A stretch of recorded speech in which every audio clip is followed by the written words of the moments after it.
Focus, episode 172, Audiobook Narration Options. There are a number of ways to get your book into audiobook form. Profit share is the cheapest at the outset because there's no upfront cost. That means a narrator has accepted your book to narrate, and you guys split the royalties. Audible does this as an option, but then the contract is a little bit different. So just be aware, and that's generally a 7-year contract on the profit share, which means if your book is marginally successful, fine, costs are good.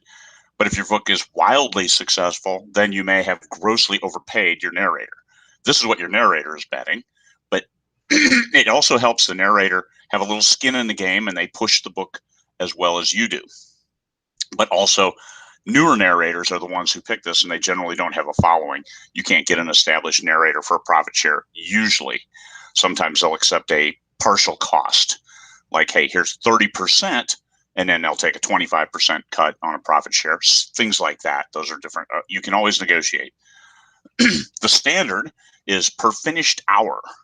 This is where the narrator narrates the book and does the post-production.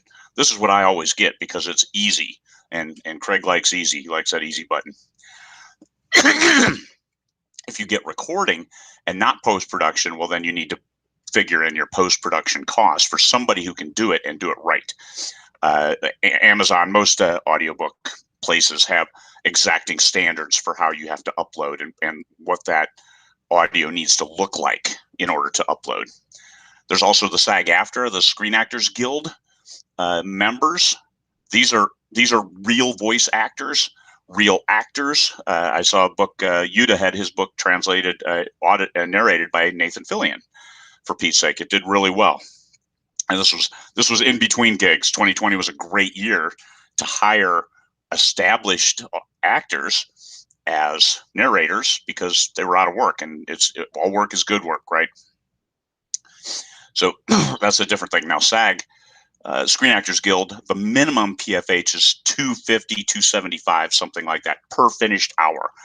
The way to calculate is you take your book, 9,000 words is roughly 1 hour. So 90,000 words, you're paying 10 hours. If it's 20, if it's 275, that's $2,750. Here you go. Thank you very much. I'll take my audiobook. Life is good. Record a book yourself. I've seen a number of people try this, and it's not anywhere near as easy as you might think. Well, I wrote it, so I should be able to read it. No, it doesn't work that way. I've tried that. Now, I will read my short stories on occasion, or a first chapter as an enticement for my readers. They like me reading my own stories, even though I can't stand me reading my own stories. And I start stumbling over my words, and I start second guessing. And maybe this could be better. And oh my God, it's a nightmare, me reading my own stuff. But it's possible. The best way to do it is in a studio, a real studio with a real microphone and sound dampening and all that good stuff, so it records very pure.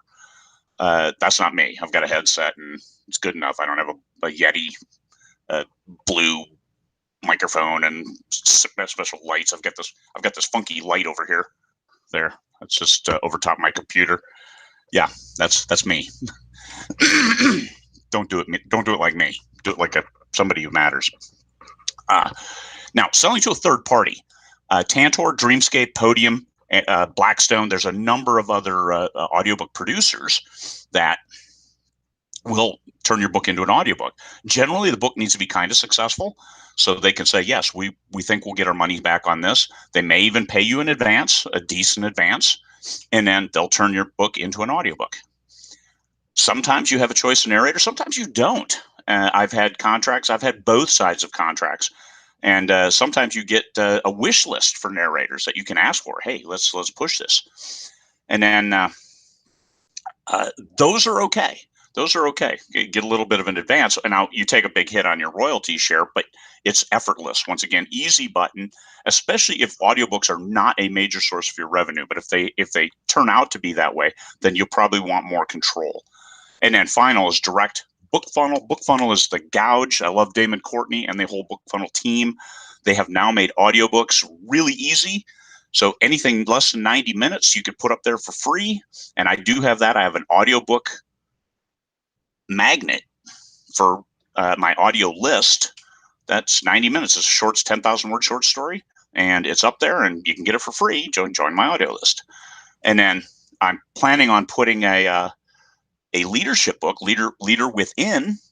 I'm going direct to BookFunnel, only option to get that audio. So I'm having that narrated, and then we'll upload it to BookFunnel, and we'll go from there. We get to set the price. This is another thing on BookFunnel Direct. You set the price. All the others, you don't really get to choose your price. Findaway Voices, they'll also go to Chirp, which is BookBub's audio promotion service, and they'll discount it, and they have great reach. So all kinds of great options out there for audiobooks. Almost all of them cost money. If they don't cost money, they're hard. Profit share, not necessarily, but also profit share, it's a way to get in if you're a newer author, to get your feet wet and figure out how it works.